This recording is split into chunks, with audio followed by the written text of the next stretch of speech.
C'est l'heure du journal de l'Afrique. Soyez les bienvenus sur France 24 à la une ce soir. L'enclave espagnole de Ceuta, l'une des deux frontières terrestres entre l'Union européenne et l'Afrique, a été le théâtre de violences. Une centaine de migrants l'ont franchi en escaladant la clôture qui sépare Ceuta du Maroc. 7 agents de sécurité ont été blessés. Ils ont été brûlés par de l'acide et de la chaux lancés par des migrants. Nous y reviendrons dans ce journal. La chasse au plastique non biodégradable au Bénin, une loi votée pour l'interdire est entrée en vigueur au mois de juillet. Mais le combat est loin d'être gagné. Des activistes se mobilisent pour sensibiliser les populations sur les dangers du plastique. Notre correspondante Emmanuelle Sodji a suivi l'une d'entre elles. Reportage dans un instant.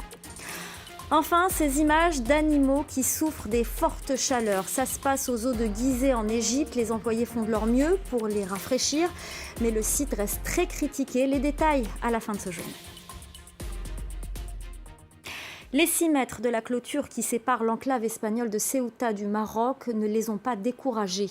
Une centaine de migrants ont pu la franchir et passer de l'autre côté. Plusieurs membres de la garde civile espagnole ont été blessés, brûlés par de l'acide et de la chaux que leur ont lancé les migrants. Nicolas Germain.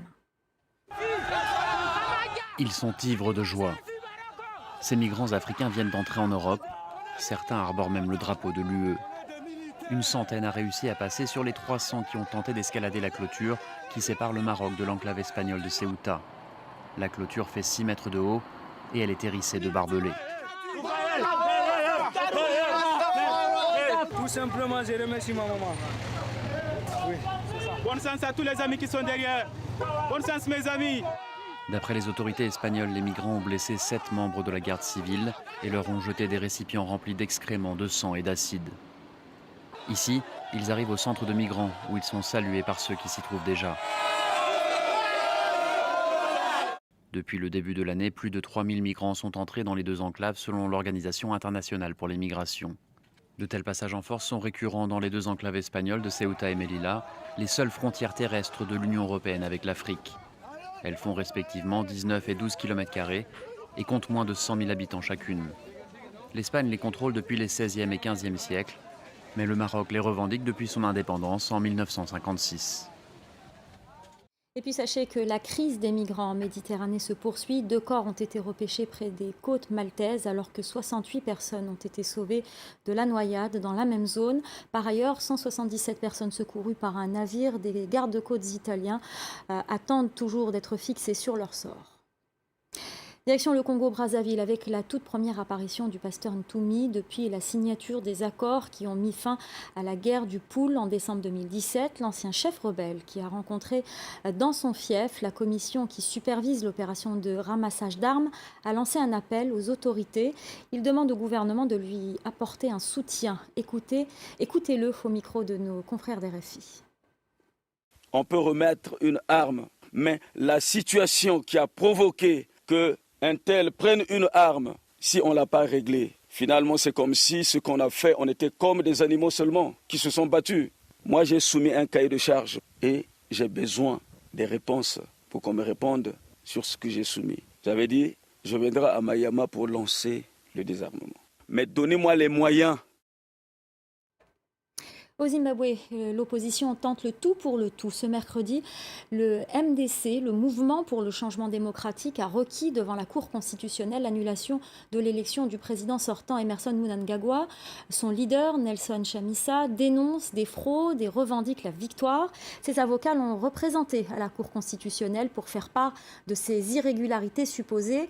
La plus haute instance juridique du pays doit rendre son verdict ce vendredi. Les précisions de notre correspondante dans la région, Caroline Dumais. La journée avait plutôt mal commencé quand les avocats de Nelson Chamisa, qui venaient d'Afrique du Sud, n'ont pas pu entrer dans la Cour constitutionnelle car leur permis de travail n'était pas en règle. Mais finalement, la Cour constitutionnelle a eu une journée pleine de délibération. D'un côté, les avocats de Nelson Chamisa, qui ont énuméré les nombreuses irrégularités de la commission électorale.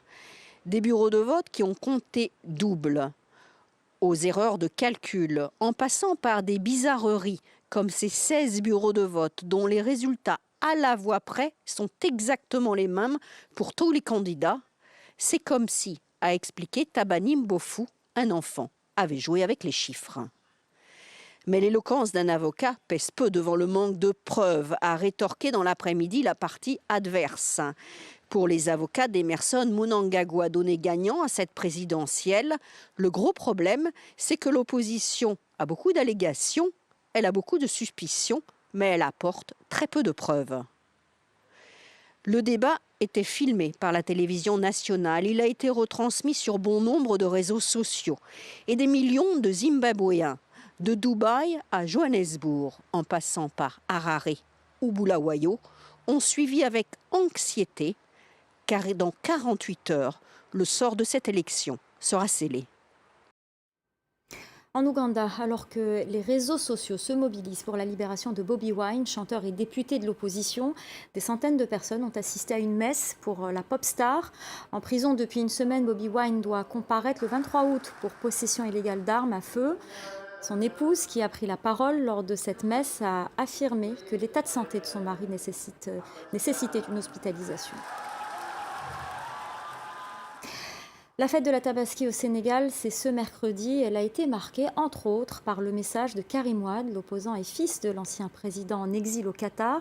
Il a adressé ses vœux au peuple sénégalais et en a profité pour critiquer ouvertement le président Macky Sall. Il l'a qualifié, je cite, de beau parleur ignorant et incompétent. Il a également, dans ce message, confirmé sa candidature à l'élection présidentielle de février prochain. Rappelons que son inscription sur les listes électorales a été rejetée par la Direction générale des élections début juillet. L'heure de l'écologie a sonné au Bénin. Le pays a déclaré la guerre aux sacs plastiques non biodégradables. Une loi votée au Parlement et entrée en vigueur début juillet les a interdits. Malgré cela, la bataille est loin d'être gagnée. Certains en ont fait leur combat. C'est le cas de l'activiste Sandra Idossou. Notre correspondante Emmanuelle Sodji l'a suivie. Une petite foulée. Ce matin-là, à Cotonou, dès le lever du soleil, Sandra Idossou réussit à entraîner dans son sillage près de 300 personnes, 5 fois plus qu'il y a quelques mois dans sa guerre au sachet. Mon Dieu, c'est dégueulasse. Nos municipalités doivent s'occuper de la propreté de la ville, mais nous, en tant que citoyens, nous sommes aussi responsables. Et donc aujourd'hui, il faut amener nos concitoyens à prendre leurs responsabilités en main pour dire que si Cotonou est sale, c'est aussi de notre faute. Franchement, je suis encore plus admirative par ce qu'elle fait.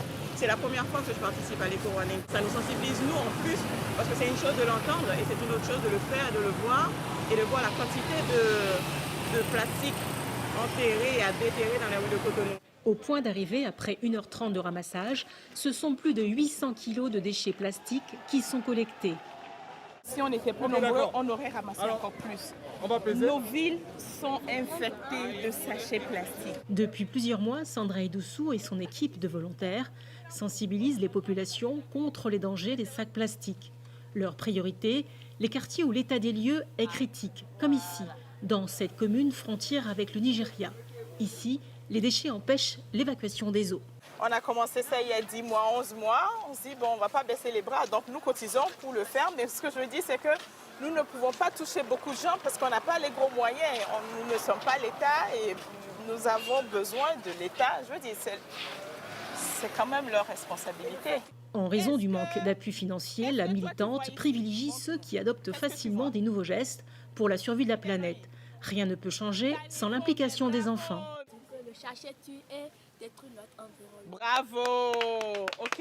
Qu'est-ce que toi tu peux expliquer à papa? Il ne faut pas sacrifier cette génération, il faut les amener petit à petit à comprendre que le sachet est dangereux pour leur santé. Élouée en langue locale pour maudire les sacs plastiques, la Béninoise aimerait que son pays en soit débarrassé, à l'image du Rwanda où elle a vécu 10 ans dans la capitale, la plus propre d'Afrique. Mettez-vous en cercle, là, derrière.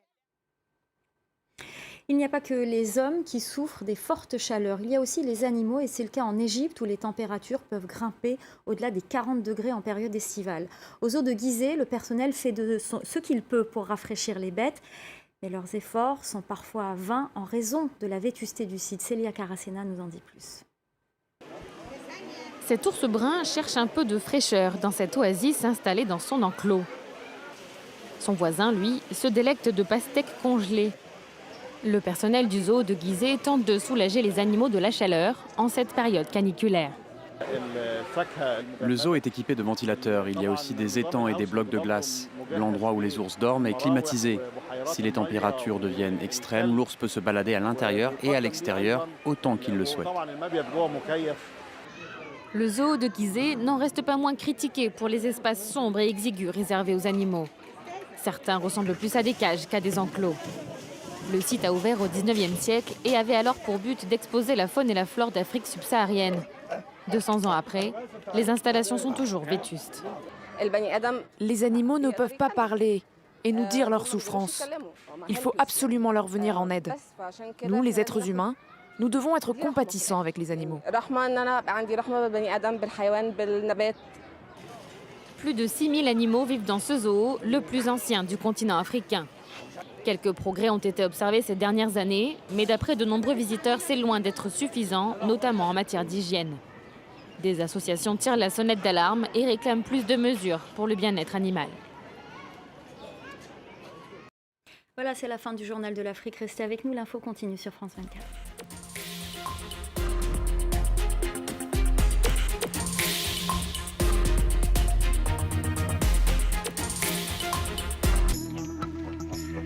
Billet retour, présenté par Vincent Roux. Il y a 30 ans, les Californiens ont bien cru que l'horreur était arrivée. Aujourd'hui, ce n'est qu'une question d'années avant que le plus gros séisme de l'histoire américaine ne dévaste la Californie. The probability of having a large earthquake in the Bay Area in the next 30 years is over 90%. It's going to happen and it will happen.